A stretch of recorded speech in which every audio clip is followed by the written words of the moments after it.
Hello, everyone, and happy Friday to you, man. It's been interesting, right? A lot of great things have been going on, and as always, we're bringing some amazing people to you. And I just want to say welcome to another episode of the Grief Let's Talk About It podcast. And if it's your first time tuning in, do me a favor, head over to the YouTube channel, hit that subscribe button, hit that bell notification so you'll be notified every time we drop a new episode.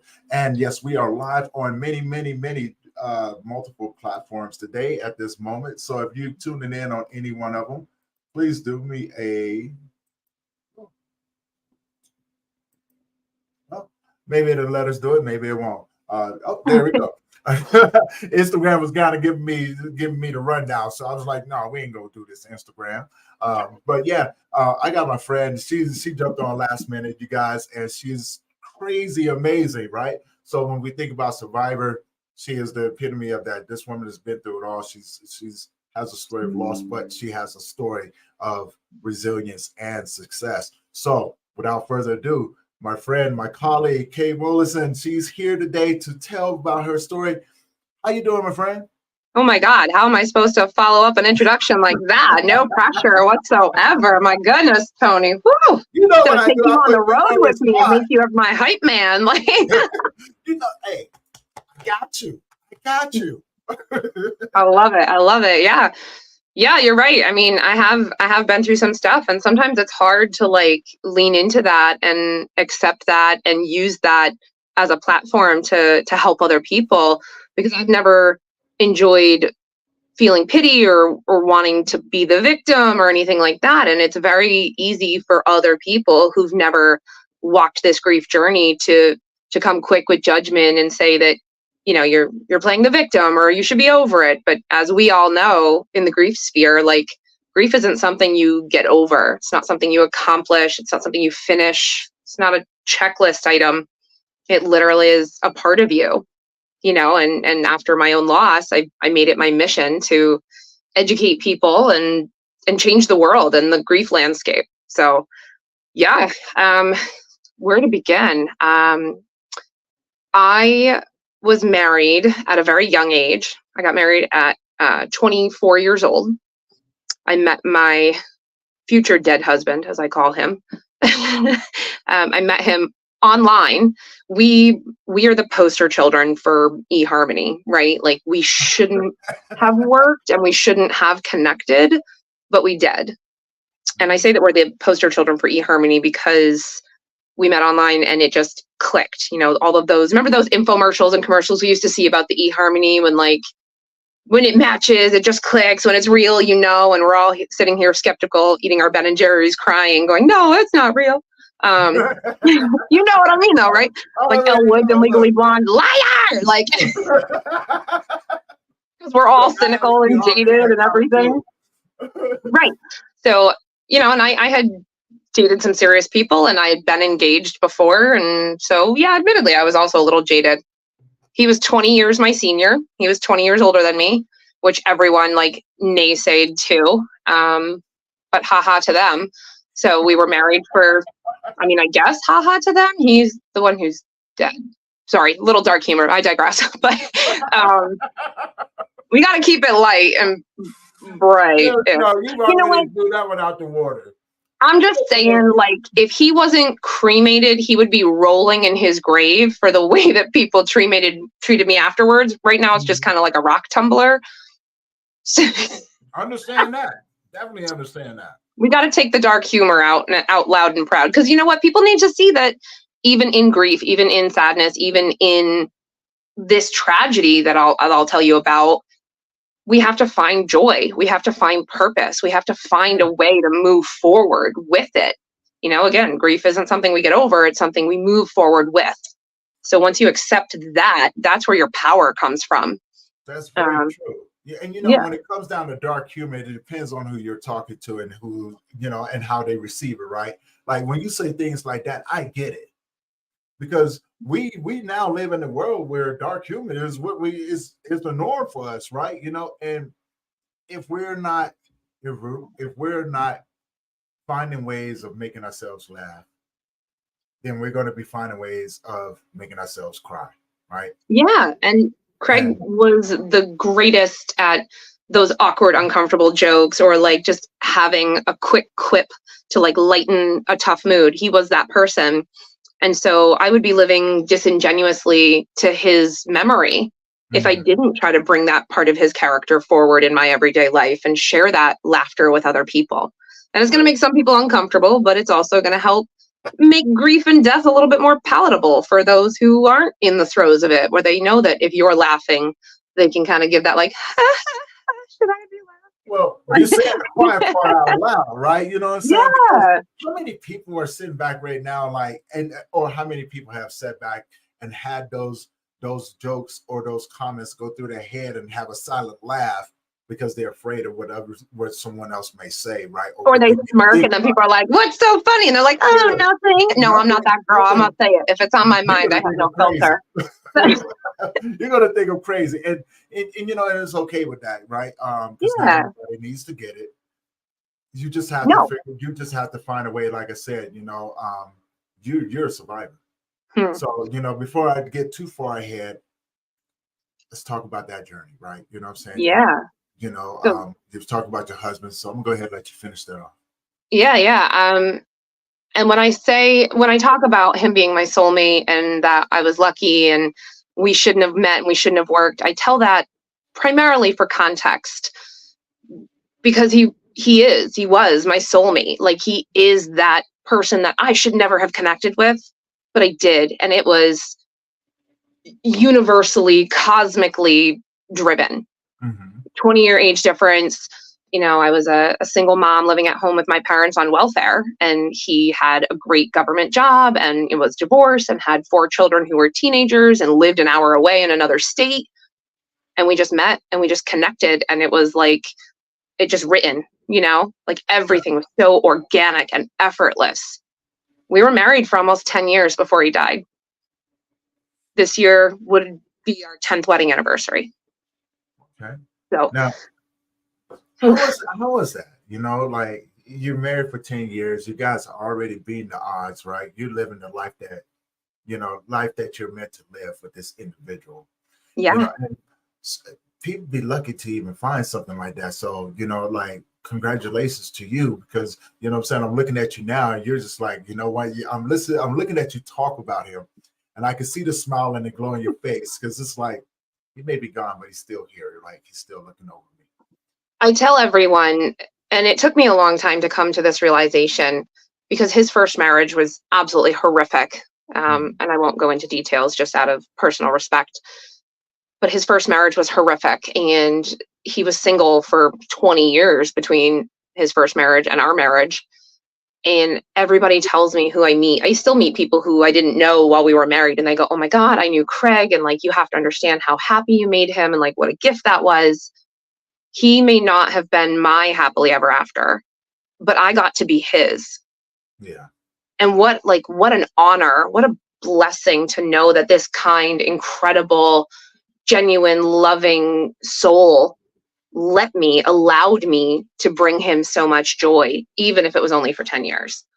Like what a gift. Like you said, like not everybody finds it. And Right. I hope to find it again someday. And dating after widowhood is a whole other echelon of things we'll save for another conversation. It's all good. It's all We good. I definitely talk swear. about that, right? I Because swear. It's all good for those of you who are watching and know me. I promise everything's good. this is true.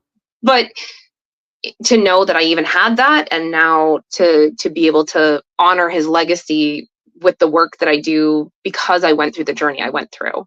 Mhm. And I don't know why I'm chosen to be strong. I don't know why I have the resiliency I do, but I know that Craig gave it to me. Every day he would tell me, he would kiss me on the forehead before he left for work, and he would say, you are the strongest human being that I have ever known. And I love you. Yeah. And, that's how we started every single day. And so now, in the times of darkness, when I had that grief journey thrown upon me, I just have to remember, like, he anointed me, and I carry that. So it's an honor to live on or let him live on through me. So Like that. I was widowed in 2020, and I have to say, not COVID related, because given the landscape of 2020, we all have to clarify. Yes, very true. Craig was unfortunately a victim of egregious medical negligence. Mm. He suffered from a pulmonary embolism due to post-operative mismanaged care. He had an orthopedic injury over the summer. And like every typical man, right? He put it off to going to get it looked at. And it was like a week of him complaining and limping around because he had hurt his knee playing in the pool with the kids. I finally was like, I've had enough of your whining. Go get it looked at. So he went to urgent care and they did an x-ray and they're like, well, we don't see anything. You know, you're a man of a certain age, might be pre-arthritis. Follow up with your orthopedic. So he followed up with the orthopedic. Orthopedic did a CAT scan. They didn't really find anything other than they confirmed the early arthritis. He was like, I'm going to put you on PT, physical therapy. I was like, that makes sense. Okay. And as a former athlete and very athletic kid, and I'm familiar with PT, I was like, oh yeah, you'll be in and out 6 weeks. No problem.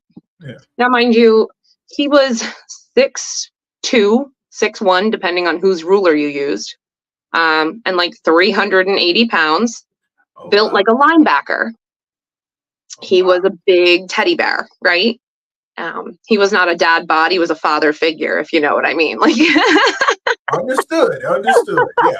Those are all his jokes that I've now just adopted at this point, right? Like you're gonna have to go with this one. I mean, 6'1", built like you know what? I digress. Right? He was built like a linebacker. He was a big, and he was super like introverted, so like not very like outspoken.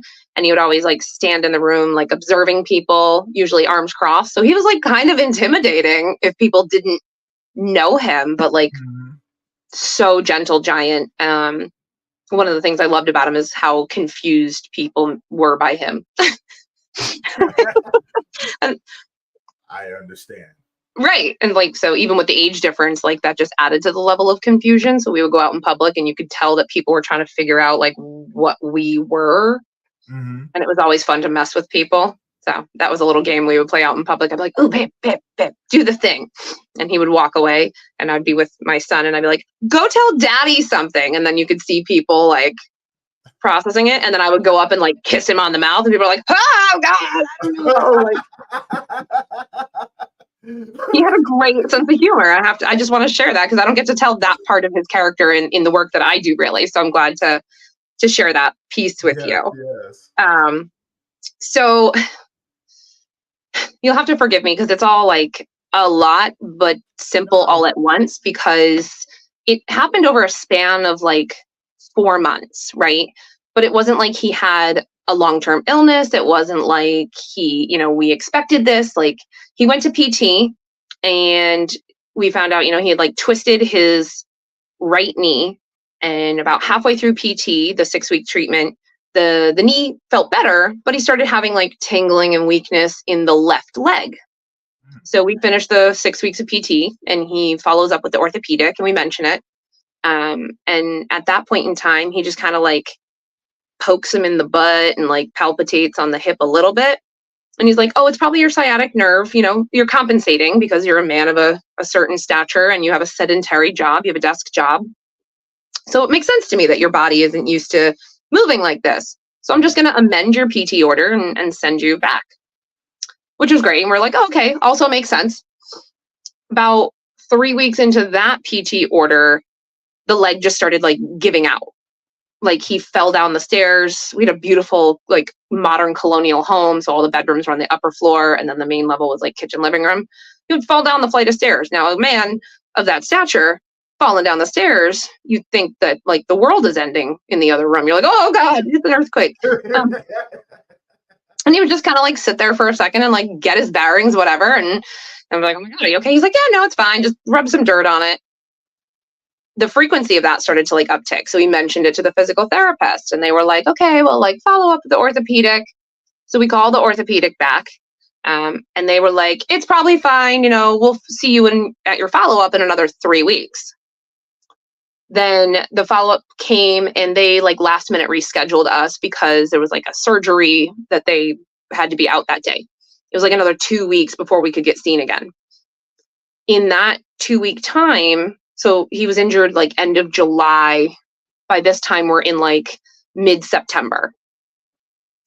Mid-September, he starts experiencing like really bad back pain, like lower back. Like, I don't know if you've ever had like a kidney stone, and that, or like a broken rib where it's on like the back of you, like that, like excruciating deep tissue pain.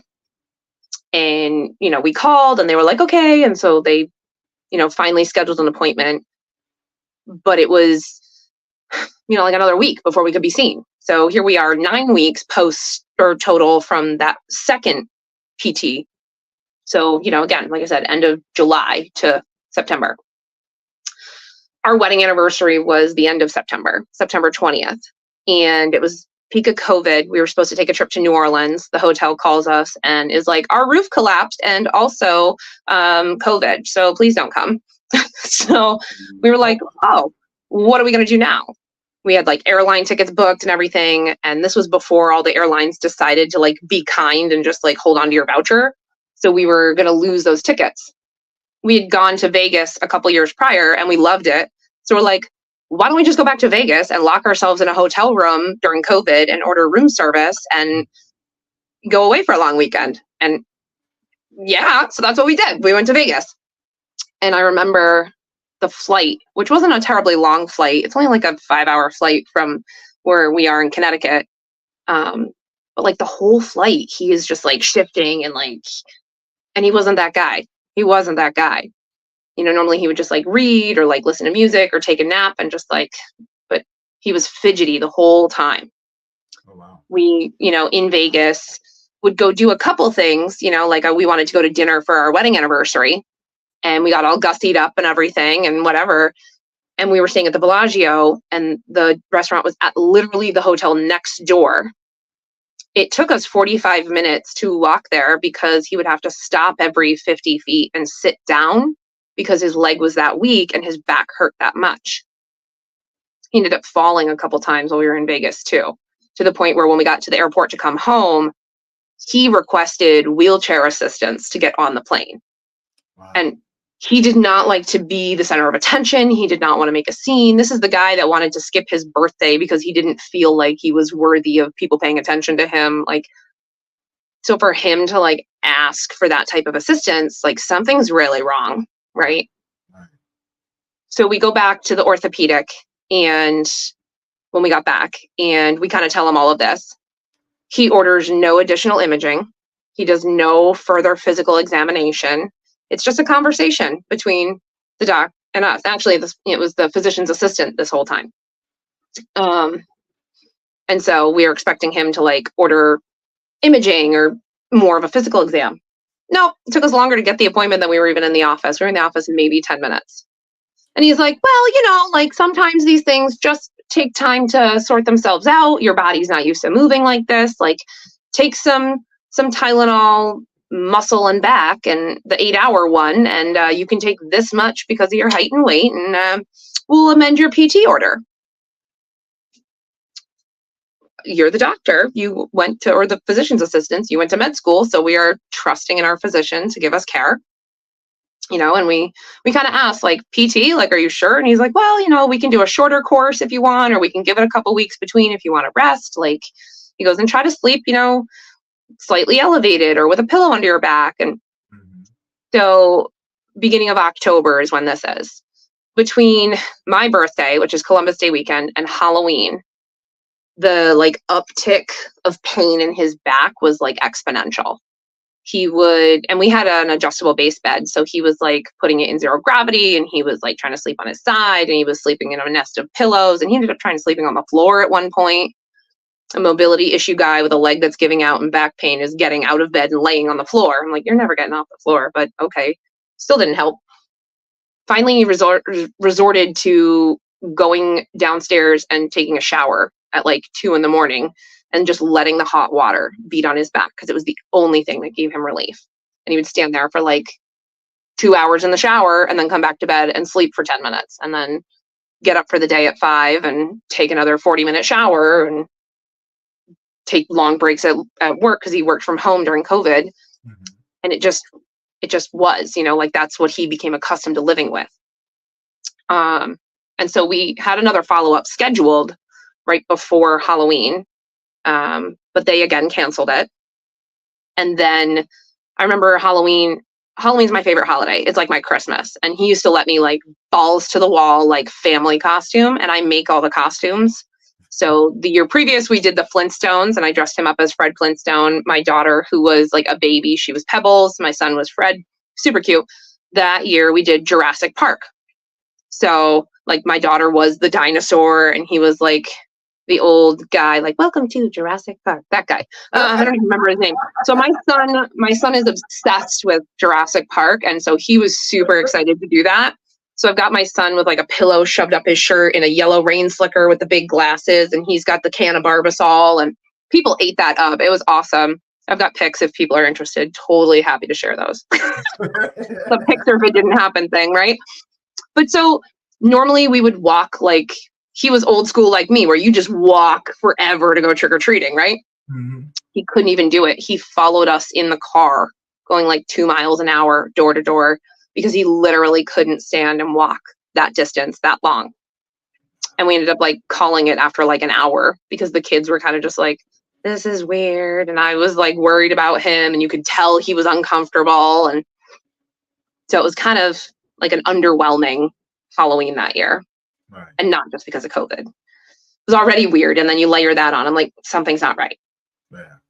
Now, mind you, this whole time I work as a retail manager. I was working about a half hour away at a luxury handbag store.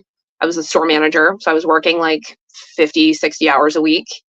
And it was my first holiday season as a store manager. I got hired right before Black Friday. So we were going into Christmas, and I was like, trial by fire.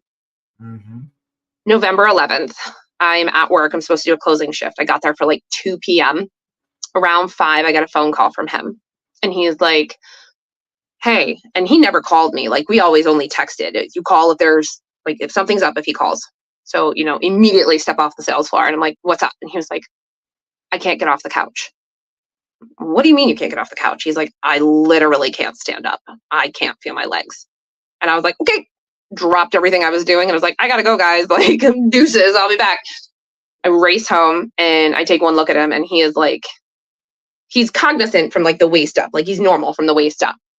But he is like pale and clammy. You could tell he was nervous and that he just overall didn't feel well. And I kind of looked at him and was like, hey, like, what's going on? What's going on? And he kind of just looked at me. And I hate telling this part to a degree because I feel like I'm airing his dirty laundry, but I think it's pertinent for people to understand the severity of it. Like I lean in and give him a kiss, and he whispers in my ear, he's like, I'm pretty sure I soiled myself, but I can't tell. Because he literally had no feeling. Right. So I immediately call the on-call doctor, and I don't even get to tell him a third of what I've just told you. And he's like, let me stop you there. Go to the hospital like yesterday. So we call the ambulance, and the ambulance shows up, and they load him up, and my kids climb into the living room window, and like my mom was there with the kids because my parents, we moved them into an in-law apartment a couple years prior. So my mom's with the kids, and she's like, okay, like say bye to daddy. And I run down and hop in the car and follow the ambulance. I wish I had known that that was the last time my children were going to see their father. November 11th is the last time my children saw their father. So we go to the hospital, and again, because of COVID, I can't be with him until he's triaged and in a room. So I sit in the parking garage at 7 p.m. for 3.5 hours. During that 3.5 hours, he is sitting on a stretcher in a hallway, continuing to soil himself, and he starts to vomit because his bowels are so full and so backed up that it's got to go somewhere. Yeah. And so he's like texting me this, and we call, and I'm trying to figure things out. And I finally call the nurse's desk from the parking lot. I'm like, could somebody get him like a bucket or a privacy screen or like a Johnny or something? Like, this man is just on display in the hallway. I get it. There's no room for him, but like, could somebody at least like nurse him a little bit, maybe? Yeah. Nothing. Like, it took almost an hour and a half for that to happen. And then she's like, I'll call you when he gets triaged, blah, blah, blah. She didn't call me. He called me and he's like, hey, I'm in a room now. Like, you can come in.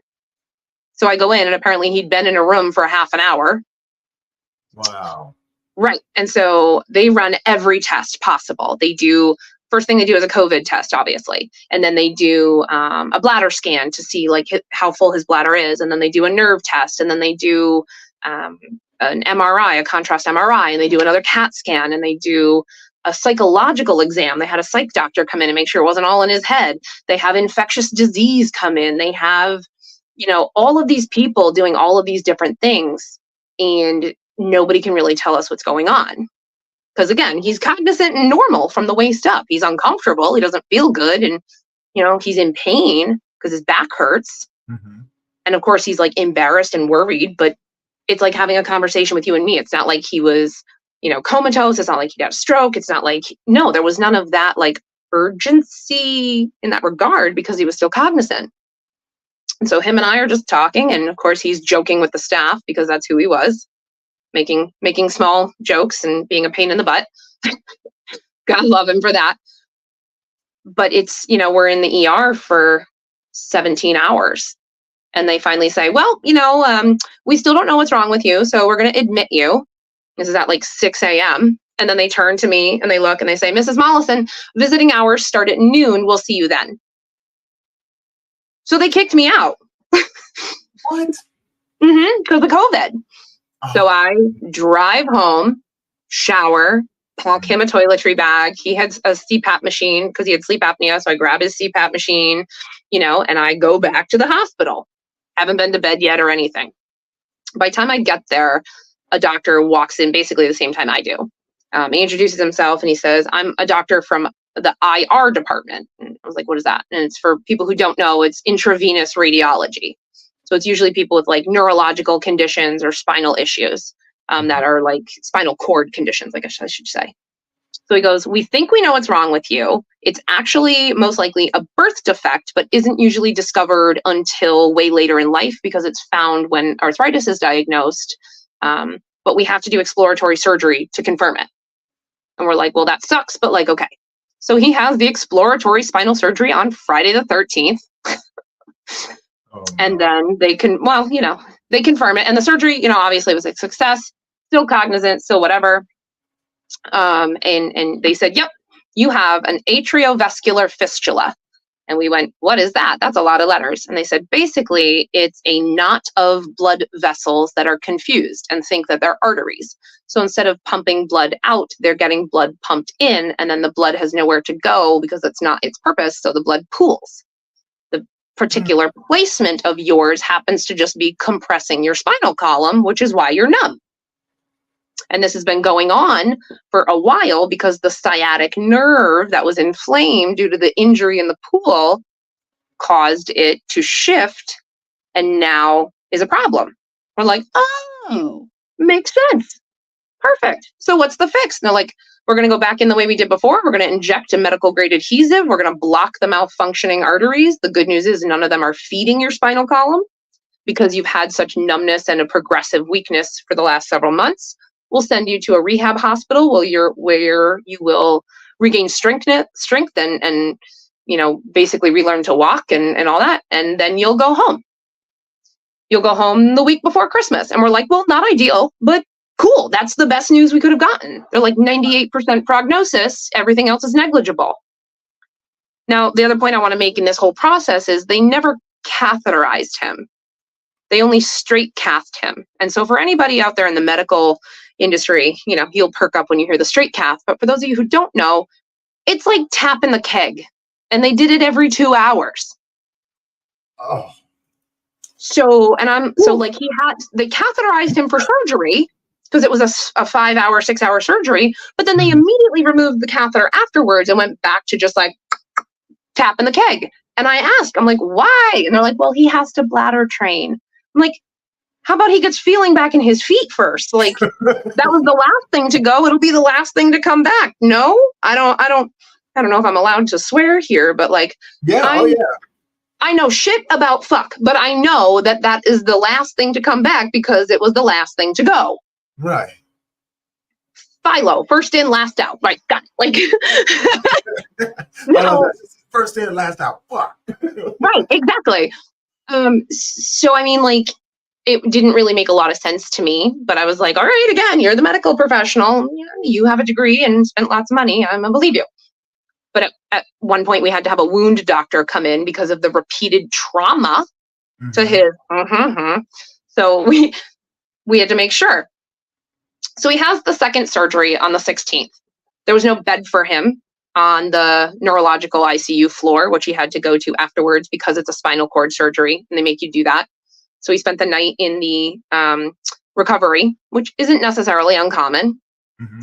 After surgery, they did not put the compression cuffs on him. Now, mind you, he has been sedentary for 3 weeks at this point. He has been basically bedbound and near immobile. He has had mobility issues for, months at this point. He is a man with a previous heart condition and of a certain size.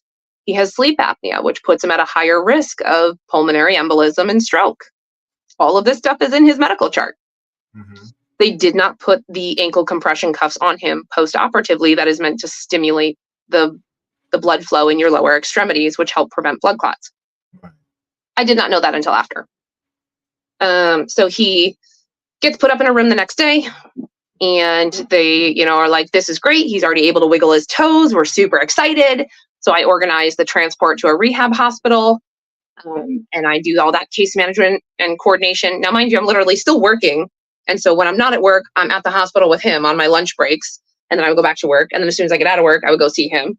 But I'm only allowed to stay for an hour. So I would go and I would wait in line for an hour to get my badge. And then I would go upstairs to his room and I would wait for an hour. And then the security would kick me out. So I'd go back downstairs and I'd stand in line for another 30 minutes and go back upstairs. And COVID made this really fun.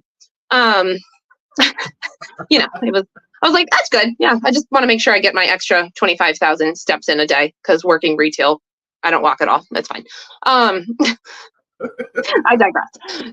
I'm not cynical about it at all. Not even a little. It's fine. Yeah, I love talking with you. I love it, man. Oh, I love you too. Oh my goodness. So, and I know we're going to be time sensitive here, so I want to make sure I get to the good stuff. So we organized the transportation, and the day of transport comes, and I go to sit with him. They come in at like 11 a.m. with his discharge papers. Transport isn't picking him up till 2, but they're like, you know what? Like you're comfortable. Like you've got progress. It's not like you've got an OT or a PT. Like it's a Friday night. Like or a Friday afternoon. Let's just get this going. We're like, cool. I brought him a special lunch to celebrate his graduation from the hospital. And so we went to transport him, or we went to discharge him. Also, what I didn't know was that his next dose of heparin was due at 1 p.m. So because the discharge went through in the computer system, it didn't trigger notification that he was due for his next dose of blood thinner. Right. So they had missed the compression cuffs 2 other times in like transport or between OT or between bathing and stuff. So he had been without compression cuffs several instances. They missed that dose of heparin. Transport showed up to pick him up, but because there was an issue at the rehab hospital with a patient fight, he showed up at like 4 is when he was delivered, but he wasn't registered and given his nighttime medication until like 9 p.m. So he missed a second dose of medication at that point too. Sunday, they don't do PT or OT. And at the rehab hospital, I couldn't just go visit him like I could at the hospital. I just schedule visits. His birthday was the Wednesday, the 25th. And so I scheduled a visit to see him on his birthday. And then the next day would have been Thanksgiving. So I scheduled a visit to go back and see him on Thanksgiving. That Monday night, we talk on the phone. He FaceTimes with the kids. And I start to like cry because I'm just like so like at the end. Like I've been case managing and working retail management, and it's my first go, and dealing with the kids and dealing with my parents who were a great help to me, but weren't handling the emotional side of it well. So I was the adult. It was like having 4 children. And doing it all alone, and then trying to make sure the bills are paid and his short-term leave paperwork's filled out, and it was a state job, so they don't make that easy, and all these various moving parts that I'm just solely responsible for. And then just not sleeping well in general, super not sleeping well because the bed is empty. And we'd had those conversations where I'm just like, I miss you, I miss you, I miss you. And that night it just really hit me differently. and I like burst into tears. And I've never heard him yell in the entire time we were together, except for that night. He snapped at me. He bit my head off, and it totally like caught me by surprise. And I know now that he was just like really stressed and overwhelmed and at the end of his rope too. But he said to me, he goes, "You have to stop talking like this. Every time we talk, it can't be about how much you miss me. Say something else." And I'm just trying to like talk to my person who I would process these things with. Mhm. And so, I kind of was like, okay, okay. So we kind of hung up the phone, and he was like, "I'm sorry, I didn't mean to snap. Like, I'm really uncomfortable still. And like, I'm not really feeling great. I'm kind of nauseous. And I said no to dinner." And I'm like, "Oh, well, I'm sorry. Like, ask them for some medicine. Like, do you need anything? I'll call." And he was like, "No, I'll bug them when they come in to give me my nighttime pills." So we hang up, and I decided that I just need a good cry. Like, I need a good cry. And the one thing I can do, surefire way to make me cry, is to watch a very specific movie. And I always say that this is universal foreshadowing. So I turn on P.S. I Love You. Oh, Are you familiar with the plot of that movie? yes. That Do you want to just, what's that movie about, Tony? P.S. I Love You, with the guy who passed away and left a notice to his girlfriend or his wife when he passed away of all the things that he wanted her to do. Mm-hmm. Yeah. Yeah. So I watched a movie about a woman becoming a widow the day before my husband died. Tried to call me out. Mm-hmm. No, I like that. That was more for the viewers. Like, let's just say, like, share the wealth in conversation here gives me a chance to take a breath.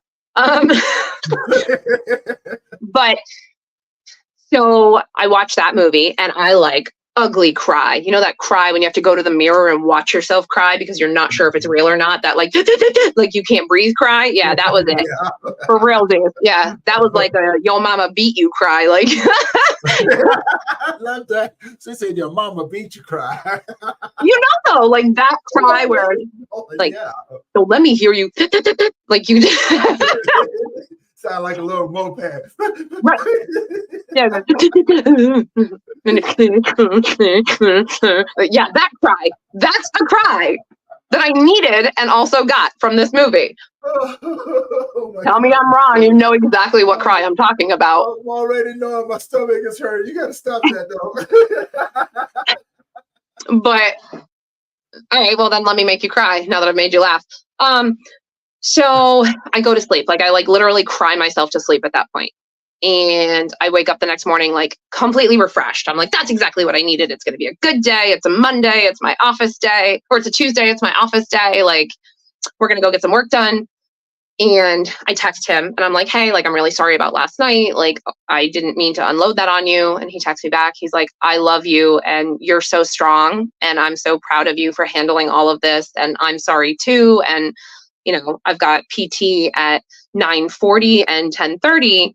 Can I call you after that?" And I was like, "Absolutely. I'll take my lunch break at that time. Like, no worries. Let's go." And I was feeling re-energized. And so I text him, "I love you." And he texts me, "I love you too." And then I drive to work.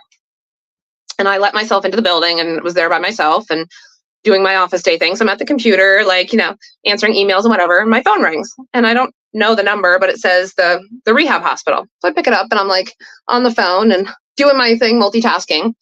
And it was the attending doctor.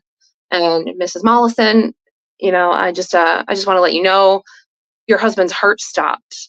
But, we were able to get it restarted again. But, it took us a little bit, but things seem to be stabilizing. You might want to start heading to New Britain General. And I'm just like, okay. And he was like, "So, if it stops again, we're going to have to do," and I'm like, wait, what? Like, God bless him for being cool as a cucumber, but almost too much so, because it just didn't register. Right. So then immediately I was like, "What do you mean his heart stopped?"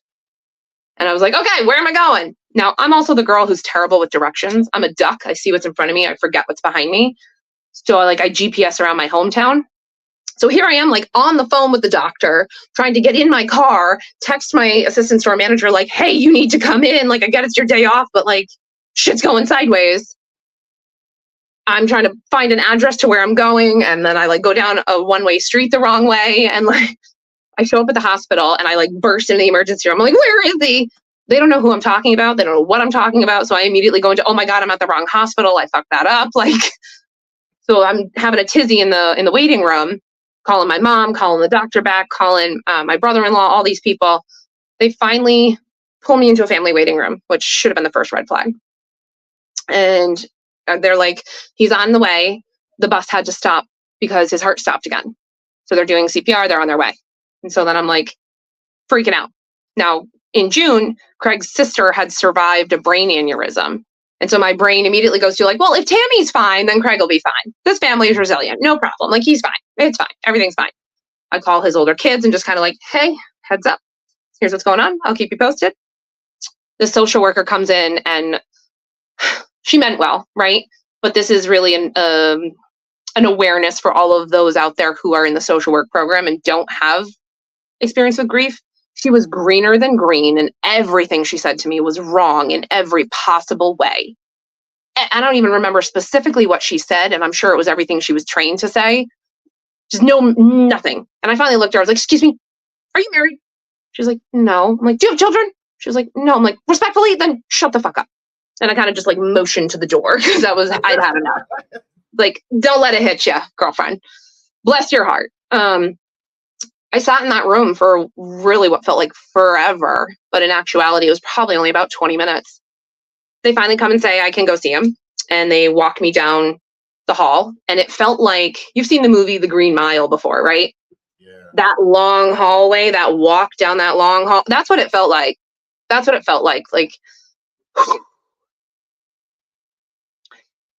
so they walk me to the end of the hall, and all of a sudden, like 6 different nurses and a security guard and the social worker are all like, can we get a chair? Can we get a chair? Can you get a chair? And I'm just like, I don't want a fucking chair. What the hell's going on? And you can hear kerfuffling happening behind the curtain. The doctor comes out and she pushes the curtain open as she comes out. And she starts talking to me. And I don't really remember anything she said. It sounded like I was underwater. Like, I really, like, everything sounded like I was underwater. And I just kind of like looked through her and I saw Craig.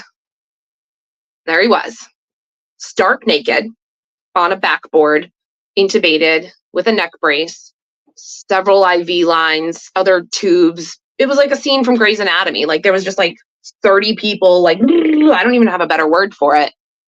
And he had a chest compression machine on him. And for those of you who have not seen a chest compression machine in action, nobody should see that. That is a 1 out of 5 stars. I'm going to pull a Simon Cowell. It's a no from me. It literally forced his body to perform in a way it did not want to. This 360-pound, 6'2" man was coming straight off the bed a good foot and a half. Just ka-chunk, ka-chunk. I'd never seen his body move that way with intention, and to see it forced to do that was even more horrific. I remember screaming and like falling to the floor and then like crawling through the doctor's legs to like hang onto his foot, and they're trying to like pull me off of him and say, you can't be here. And I looked up at her and I said, he's not going to die without knowing that I'm here. She looked me dead in the face and she said, Mrs. Mollison, there's nothing more we can do.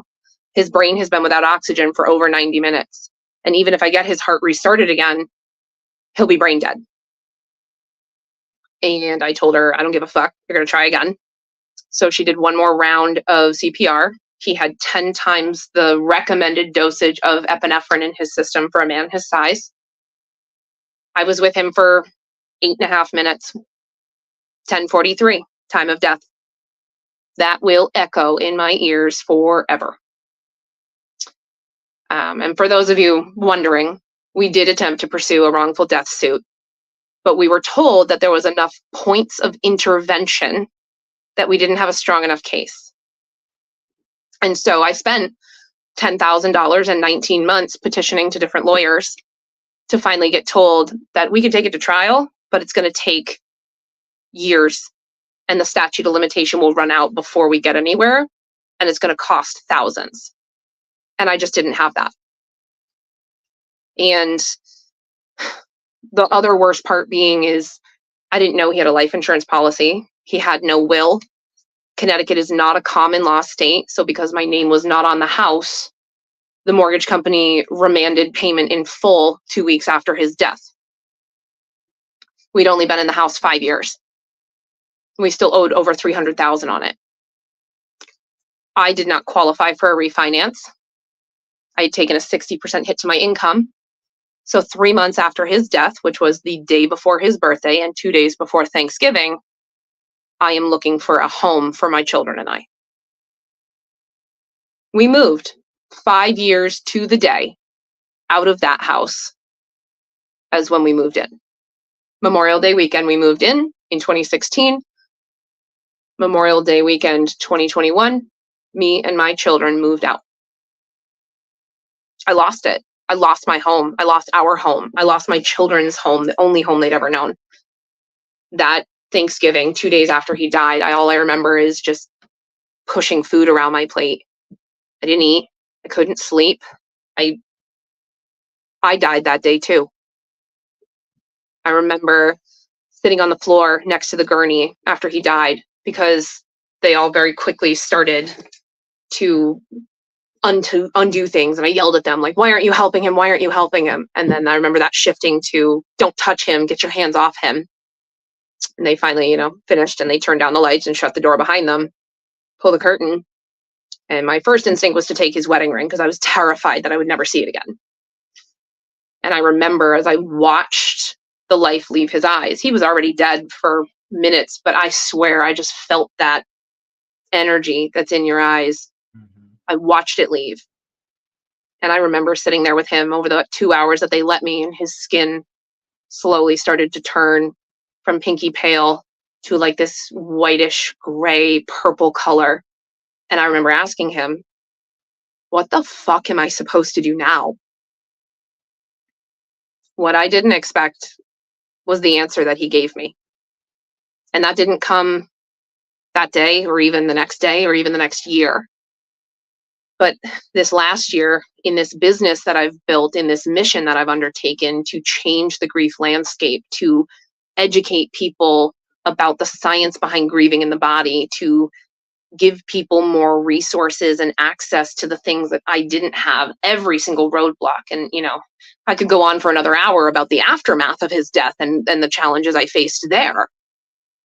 But that death, that moment, that experience, and then that year following, all of that bereavement red tape that I had to cut through, which shouldn't have been that difficult, when I didn't have the biological, scientific driven capacity to make sound legal and financial decisions for my children.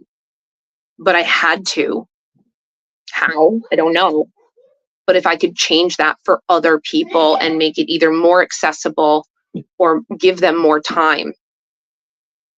Bereavement leave, you're entitled legally in most states to 3 days for immediate family. Yeah. State of New York has no minimum bereavement leave. That's an FMLA thing, and that's not pay, that's just job protection. Grief is ADA protected.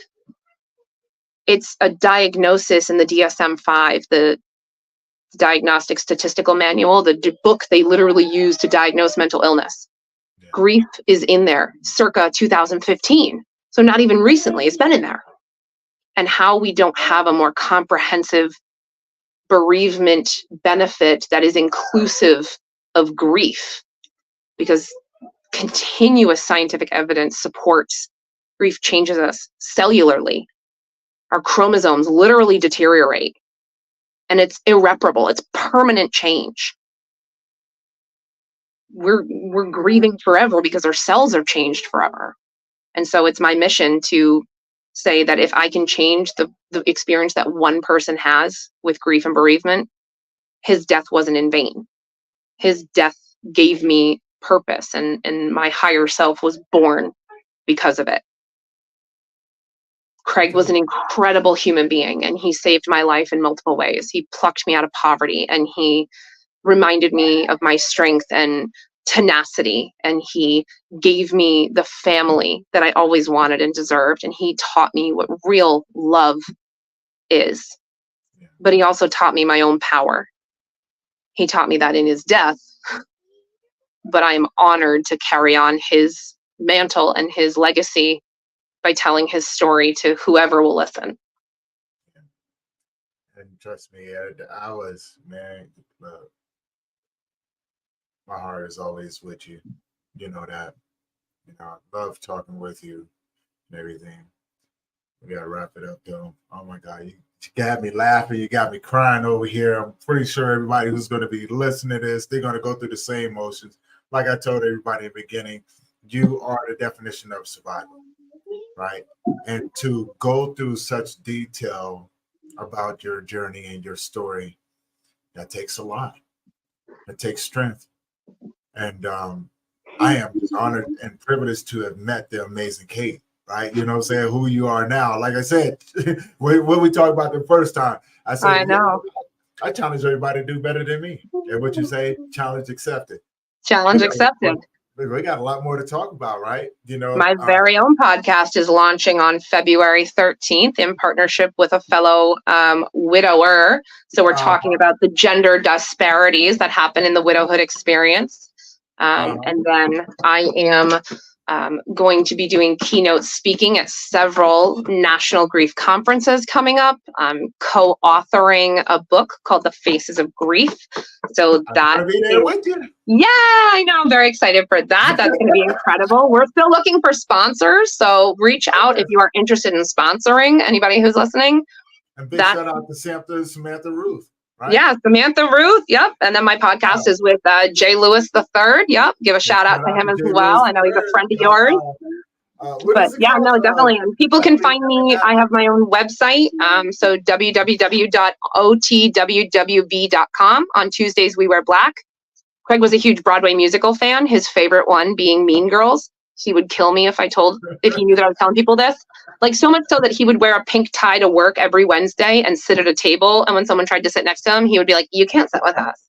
Now, mind this 380-pound 6'2" guy rolling his neck out loud at people. It was adorable. But so on the iconic line from Mean Girls is, "On Wednesdays, we wear pink." Well, Craig died on a Tuesday. So on Tuesdays, we wear black. Okay. I wish we had more time. I really do. But we got a lot more coming up, and I'm glad that you let everybody know where they can find you. Make sure that I get all that information as well. Now, is your podcast going to be audio or video or both? Just audio. We figure, people that way they can listen to it either when they're driving or, resting. We want to make sure that we capture as many people as possible, but it will be available where all podcasts are streaming. So Apple Music, Spotify, Pandora, iHeartRadio, iTunes, all of it. So wherever you find your favorite podcast, starting February 13th, you'll be able to find Happily Never After. I'm looking forward to it. Kate, again, we got a lot more to talk about. Be sure to email me your number so we can talk.